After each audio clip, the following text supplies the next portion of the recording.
आपके मुंह पे कह देंगे कि पहले जाकर के अपना घर देखो, अपने घर में अपने बच्चों को समझाओ, अपने बहनों को समझाओ। यही बात तो उठती है ना। लोग सबसे पहले आपकी जो बुराई होगी आपके घर में होगी, वही आपको आपके सामने सबसे पहले पेश की जाएगी। इसलिए सबसे पहले अपने लोगों को सुधारना होगा, अपने परिवार को सुधारना होगा। और माताओं बहनों से कहना जरूर है कि हमारी माताएं बहनें जो है इस ज्यादा ढोंग आडंबर में बहुत ज्यादा विश्वास रखती हैं।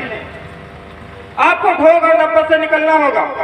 तब आपका ढोंग आडंबर कहाँ था जब आपको पानी पीने का अधिकार नहीं था, कपड़े पहनने का अधिकार नहीं था, रास्ते पे चलने का अधिकार नहीं था। तब कहाँ था आपका ढोंग आडंबर?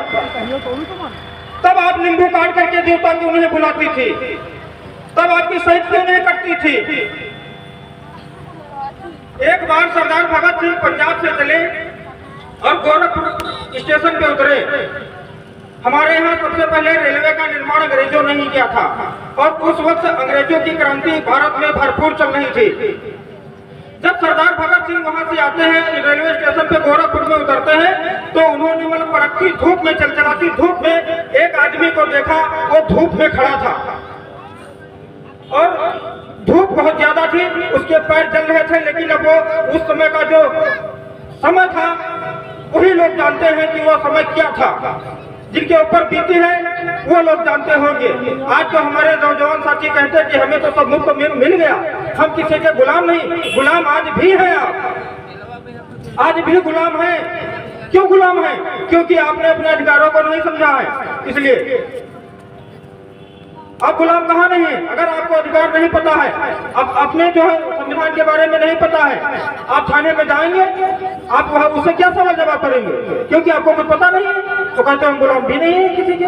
गुलाम हो तो जब सरदार भगत सिंह वहां उतरे, उस आदमी को जब देखा, वो आदमी जो है मतलब तरसती निगाहों से पानी की ओर देख रहा था और एक पेड़ लगा था उसकी छांव की ओर देख रहा था। उधर साइड में पानी था, उधर साइड में छांव थी, वो दोनों तरफ देख रहा था। लेकिन वो सामंतवाद का मारा हुआ व्यक्ति, वो मतलब एक जानवर से भी बदतर जिंदगी जीने को मजबूर था। सरदार भगत सिंह ने उसको जब देखा तो उसकी तरफ बढ़े। जब उसके पास पहुंचे तो उससे पूछा कि आप इस धूप में क्यों खड़े हैं? तो उस आदमी ने जवाब दिया कि साहब मुझसे दूर रहना, मुझको छूना मत, नहीं तो आप भी अस्पर्श हो जाएंगे, अशुद्ध हो जाएंगे। तो सरदार भगत सिंह ने पूछा कि ऐसा क्यों, ये सब क्या है?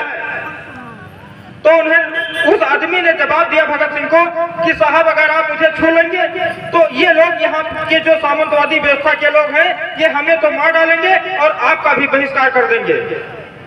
तब सरदार भगत सिंह ने पूछा कि ये तो हमारे भारत की मतलब जो है दशा है, दुर्दशा है, ये बहुत बहुत खराब चल रही है। मैं तो नकली दुश्मनों से लड़ रहा हूँ, असली दुश्मन तो हमारे समाज में बैठे हैं, हमारे घर में बैठे हैं और हमारे हमदर्द बन के रह रहे हैं।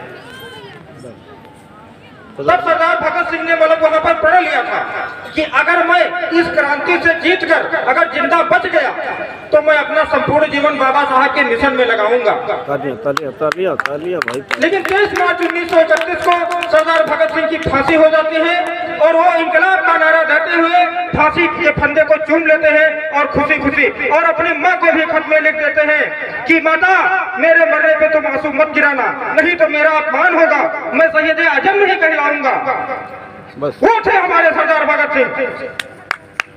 ऐसे ऐसे महापुरुष हमारे समाज में जन्मे जो हमारे और आपके लिए पूरा जीवन मतलब निछावर कर दिया, सुखों को त्याग दिया। बाबा साहब अगर चाहते तो अच्छे से अच्छा जीवन उस टाइम पे भी गुजार सकते थे, क्योंकि उनको जो है छुआछूत का और जातिवाद का गम सिर्फ भारत में था।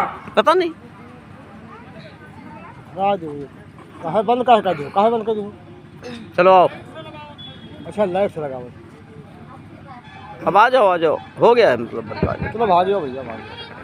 अगर बाबा साहब वहाँ पर विदेश में चले जाते तो वो अच्छे से अच्छी